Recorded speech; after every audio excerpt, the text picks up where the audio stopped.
আপনারা দেখেছেন যে এখানে কিছু ব্যালট পেপার পাওয়া গিয়েছে। এই ব্যালট পেপারগুলো সব দ্বাদশ জাতীয় নির্বাচনের ব্যালট, যেটা হচ্ছে গিয়ে 2024 সালের 7ই জানুয়ারি অনুষ্ঠিত হয় এবং সেটার অলরেডি সময়কাল মানে ব্যালট পেপারে যে স্থায়িত্ব যে 6 মাস রাখতে হয় সেটা শেষ হয়ে গেছে এবং নির্বাচন কমিশনের পক্ষ থেকে এইগুলার ব্যালটগুলোর টেন্ডারও হয়ে গেছে এবং সেই বাকি ব্যালটগুলো নিয়েও গেছে।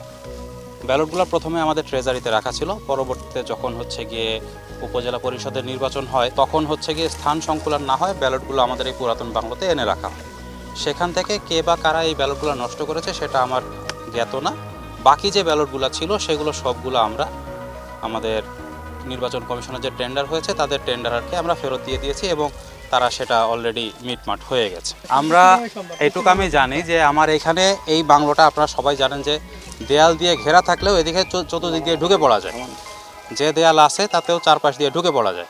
ব্যালটগুলো এনে আমার এখানে রাখা ছিল, সেটা আমি জানি যে আমার এখানে এনে রাখা ছিল, কিন্তু পরবর্তীতে সেখান থেকে কিছু ব্যালট নষ্ট করা হয়েছে। এটা কে করেছে আমার ঠিক জানার। আমি এটার যেটা হচ্ছে গিয়ে এই বছর যেভাবে হচ্ছে গিয়ে ডিসপোজ করা হয়েছে ইলেকশন কমিশনের পক্ষ থেকে একবারে কেন্দ্রীয়ভাবে সব হচ্ছে ডিসপোজ করে দেওয়া হয়েছে। টেন্ডারকে অলরেডি টেন্ডার দিয়ে দেওয়া হয়েছে, টেন্ডাররা নিয়ে গেছে। 25 বছরের ওয়ারেন্টিযুক্ত দীর্ঘস্থায়ী দরজা প্রোটেক্টর, আধুনিক ও মজবুত দরজা।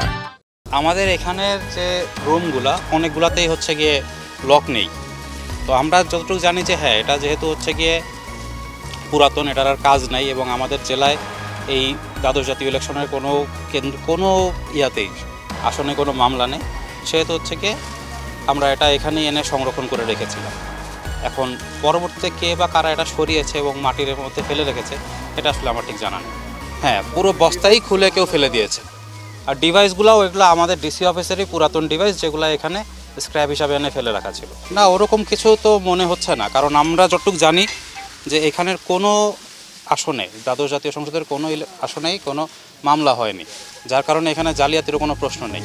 এবং যতদিন পর্যন্ত মানে এই ব্যালটগুলো তো রাখার নিয়ম হচ্ছে 6 মাস, 6 মাসের মধ্যে কোনো মামলাও হয়নি, কোনো ইন্সপেকশনও হয়নি এবং 6 মাসের পরে তখন হচ্ছে গিয়ে আমরা যখন হচ্ছে গিয়ে উপজেলা পরিষদ ইলেকশন হয় তখন আমরা এটা সরিয়ে এনে এখানে রাখি।